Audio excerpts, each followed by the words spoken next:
आपल्यासोबत आहेत शेतकरी नेते विजय जावंदेजी सर। आज बच्चू कडू यांच्या नेतृत्वात महाएल्गार मोर्चा नागपुरात दाखल होतोय, नागपुरात सभासुद्धा आहे। तुम्ही त्या ठिकाणी उपस्थित राहणार असे होर्डिंग्स त्या ठिकाणी लागलेले आहे, काय सांगा? नाही, माझा बच्चू कडूंच्या या सगळ्या आंदोलनाला संपूर्णपणे पाठिंबा आहे। माझं बच्चू भाऊंशी बोलणंही झालेलं आहे। तसं पाहिलं तर या आंदोलनाकरता तयारी करता जी पहिली बैठक झाली होती औरंगाबादला, त्या बैठकीत मी गेलो सुद्धा होतो। तेव्हा मुंबईचं आंदोलन जाहीर झालं होतं, मग मुंबईची जागा बदलून ती नागपूर करण्यात आलेलं आहे। आणि बच्चू कडूंनी खरंच खूप मेहनत घेतली आहे 2-3 महिन्यामध्ये। त्याच्यामुळे मी बच्चू कडूचं खूप अभिनंदन करतो, त्याला खूप धन्यवाद देतो, त्याच्या सगळ्या सहकाऱ्यांचं अभिनंदन करतो। मला असं वाटतं की बच्चू कडूंनी अत्यंत महत्त्वाचा मुद्दा अत्यंत योग्य वेळी घेतलेला आहे। यावेळेस अस्मानी संकटही आहे आणि सुलतानी संकटही आहे। मी साधा एक प्रश्न विचारतोय देवेंद्र फडणवीसांना आणि नरेंद्र मोदी साहेबांना की MSP जर मिळत नसेल तर कर्ज परत कसं करायचं? आणि मग कर्ज परत करता येणारच नाही, कारण की MSP मिळत नाही आहे, तर मग कर्जमाफी करता मुहूर्त पाण्याची गरज काय आहे? आणि MSP मिळत नाही आहे हे काही आजचं नाही, मागच्या वर्षी MSP मिळाली नाही, मागच्या वर्षी सोयाबीनला MSP नव्हती, आत्ताही नाही आहे। 6,000 रुपयाचं तुम्ही वर्षभरापूर्वीच्या विधानसभा निवडणुकीमध्ये सोयाबीन विकत घेणार, 20% MSPवर बोनस देऊन शेतमाल विकत घेणार, सगळं सांगितलं, त्याची एकही पूर्तता नाही आहे। मग ही सगळी चूक तुमची आहे ना। त्याच्याकरता शेतकऱ्यांना आंदोलन करा, त्याच्याकरता वन फिरा, ही करण्याची गरज काय यावी? ही लोकशाही आहे ना, राजेशाही तर नाही ना। मला असं वाटतं की यावर गंभीरपणे विचार व्हायला पाहिजे आणि बच्चू कडूंच्या या आंदोलनाला माझा पूर्णपणे नैतिक पाठिंबा आहे। आज तुम्ही मंचावर जाणार आहात का? मी मंचावर जाणार नाही। मी बच्चू कडूंना निरोप दिला आहे की मनाने मी तुमच्यासोबत आहे, यावेळेस तनानी नाही आहे।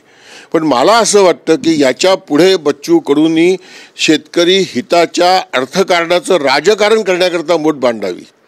कारण राजकारण केल्याशिवाय आणि 50 आमदार जिंकून आणल्याशिवाय या देशातल्या व्यवस्थेवर परिवर्तन होणार नाही, हे माझं स्पष्ट मत शेतकरी संघटनेचा कार्यकर्ता होतं तेव्हापासून आहे। मी अजूनही शेतकरी संघटनेचा पाईक आहे आणि मला असं वाटतं की या देशामध्ये शेतकरी हिताच्या अर्थकारणाचं राजकारण नाही, ते आणलं पाहिजे। त्याच्यामुळे बच्चू कडूंनी याच्यापुढे जर काम केलं तर माझी या वयात जेवढी काही ताकद आहे मी त्यांच्यासोबत राहीन। तुम्ही जाणार का नाहीत सर आज मंचावर? मी मुद्दामून काही मतभेद टाळण्याकरता जाणार नाही आहेत। मतभेद आता मी त्याची व्याख्या करू इच्छित नाही, पण मी या आंदोलनासोबत 100% आहे, माझा पूर्णपणे पाठिंबा आहे। मुख्यमंत्र्यांनी बैठकही बोलावलेली आहे या सगळ्याच्यावर चर्चा करायला। मला असं वाटतं की चांगली गोष्ट आहे, पण मुख्यमंत्र्यांना आजच बैठक बोलवायची कसं काय सुचलं? त्याच्या अधिकारांनी सुचलं। जेव्हापासून बच्चू कडू हे म्हणतोय त्याचं उपोषण झालं होतं, त्या उपोषणात तुम्ही त्याला प्रॉमिसेस केले होते, बावनकुळे गेले होते, मग का केलं नाही? आणि साधा प्रश्न पुन्हा मी हा विचारतो हो की जर MSP मिळत नसेल तर कर्ज परत कसं करायचं? त्याच्याकरता मुहूर्त पाण्याची गरज नाही। मी देवेंद्र फडणवीसांना पुन्हा विनंती करतो आहे की त्यांनी कर्जमाफी करावी आणि सगळा शेतमाल MSP विकत घेण्याची व्यवस्था करावी।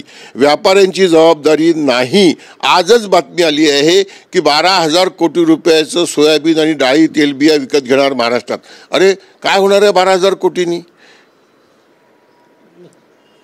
नक्कीच आजच्या आंदोलनाला विजय जावंदेजी यांचा पाठिंबा आहे। सरकारने मुहूर्त पाहू नये, कर्जमाफी करावी असे ते म्हणतात, परंतु आज ते या आंदोलनात सहभागी होणार नाही, पाठिंबा मात्र त्यांनी दिलेला आहे। कॅमेरामॅन सचिन सॅमसह गजानन उमाटे, TV9 मराठी, नागपूर।